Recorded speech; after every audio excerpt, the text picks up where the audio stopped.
नमस्कार मित्रांनो. अजूनही आपल्या भारत देशात काही दुर्गम भागामध्ये जातीपाती खूप भयानक प्रमाणे केल्या जातात.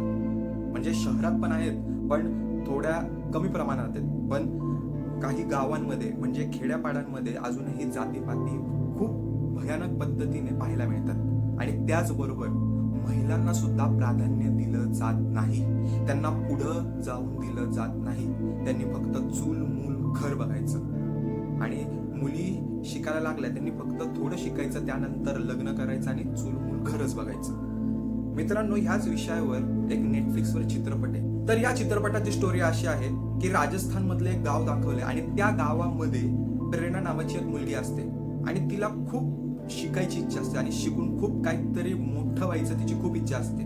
पण घरची परिस्थिती खूप गरीब असते आणि तिचे वडील तिला म्हणत असतात, शिकून काही फायदा नाहीये, तू मोठी झालीस की तुझं लग्न लावून दिलं जाईल आणि तुला संसारच करायचा आहे. त्यामुळं ती स्वप्न पाहत असते, पण तिच्या स्वप्नाला प्रेरणा देणारं किंवा तिला पुढे घेऊन जाणारं कुणी नसतं. पण एके दिवशी त्या गावामध्ये परदेशी बाई येते आणि त्या परदेशी बाईची भेट प्रेरणाशी होते. मग प्रेरणा तिला अख्खं गाव दाखवत असते आणि गाव दाखवण्याच्या दरम्यान प्रेरणाचा भाऊ एका लाकडी तुकड्याचं बनवलेलं स्केटबोर्ड घेऊन येतो आणि त्या परदेशी बाईला ते स्केटबोर्ड खूप आवडतं. मग ती बाई त्या मुलाला त्या स्केटबोर्ड बरोबर खेळायला लावते आणि ते काहीतरी वेगळं असतं म्हणून ती तो व्हिडिओ काढते आणि तो व्हिडिओ व्हायरल करते. तो व्हिडिओ बघून त्या परदेशी बाईचा मित्र तो सुद्धा परदेशातून गावाकडे येतो आणि तो येताना स्केटबोर्ड घेऊन येतो.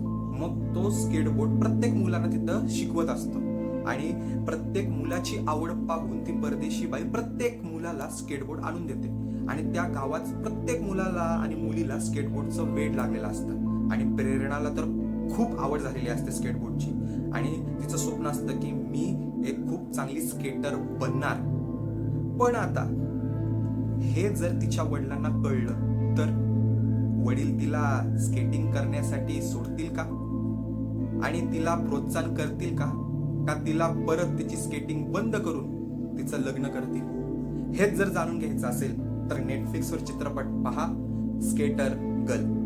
मित्रांनो, या चित्रपटाचं वैशिष्ट्य असं आहे की या चित्रपटासाठी जे स्केटिंग पार्क बनवलं होतं ते स्केटिंग पार्क अजूनही तिथं आहे आणि तिथली गरीब मुलं अजूनही त्या स्केटिंग पार्क मध्ये स्केटिंग खेळतात. त्यामुळे मित्रांनो, हा चित्रपट तुम्ही सर्वांनी आवर्जून बघा. हा चित्रपट तुम्हाला नेटफ्लिक्सवर पाहायला मिळेल. चित्रपटाचं नाव आहे, पुन्हा एकदा सांगतो, स्केटर गर्ल.